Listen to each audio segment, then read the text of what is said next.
এটাতে কি করে বাঁচাবো বুঝতে পারছি না। ওটাই তো, কি করে বাঁচাই বলো তো। কি করে তুলবো বাঁচিয়ে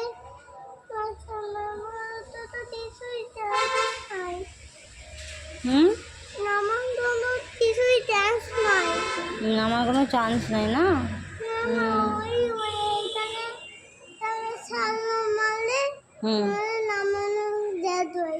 এখানে থাকলে নামানো যেত না, এখানে তো নেই, অনেক দূরে, নামবো কি করে। চলো দেখি, ঠাকুরকেই রাখতে হবে।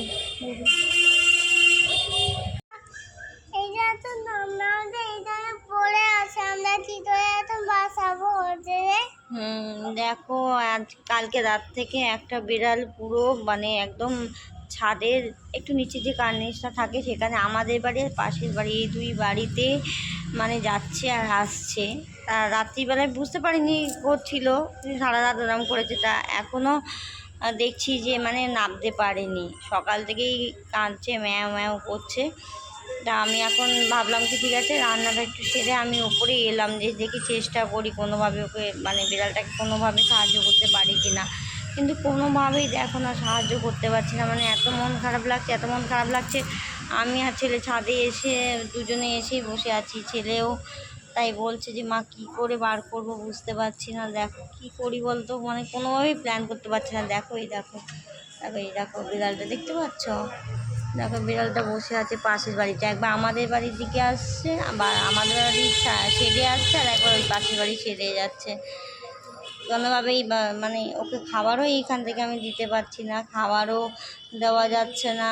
ও কী করে মানে মারা যাবে তো বিড়ালটা, কীভাবে কী করবো বুঝতেই পারছি না। বিড়ালটাকে কোনোভাবে দেখো কতটা উঁচু, দেখো এত উঁচু থেকে কী করে ও নামতেও পারছে না, কীভাবে চলে গেছে তাও বুঝতে পারছি না, ওখানে কী করে উঠলো বোঝাই যাচ্ছে না।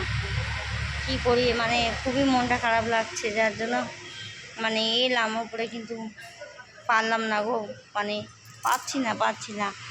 এত মন খারাপ লাগছে যে বিড়ালটাকে বাঁচাই। এই বৃষ্টি আসছে, এত বৃষ্টির মধ্যে, বৃষ্টিটাই এলো, আনলাম যা বৃষ্টিটা এলে এ তো বৃষ্টির মধ্যে ভিজে যাবে। তা ওখানটায় বুদ্ধি করে ওই দেখো একদম মানে শেডের নিচটাতে একদম গিয়ে বসেছে, সেই জন্য একটু বেঁচেছে জল থেকে।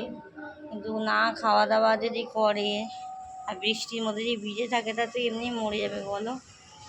কিন্তু বুঝতে পারছি না বন্ধুরা, তোমাদের সাথে শেয়ার করলাম, সব কিছু শেয়ার করি, ভালো জিনিস শেয়ার করি, যেমন একটু দুঃখ লাগছে, কীভাবে কী সলভ করবো বুঝতে। তোমাদের যদি কারো জানা থাকে কীভাবে ওকে মানে ওখান থেকে বাঁচাবো, যদি কারো জানা থাকে পদ্ধতি একটু বলো তো, যদি আমার পক্ষে সম্ভব হয় আমি করবো অবশ্যই। মানে আমি দাঁড়িয়ে আমি রান্না করতে করতে এতক্ষণ ধরেই ভাবছিলাম যে কী করে করা যায়। তা ছাদে উঠে বুঝতে পারলাম যে ও কতটা ডিস্টেন্সে আছে, মানে নামানোটা কতটাই রিস্কি।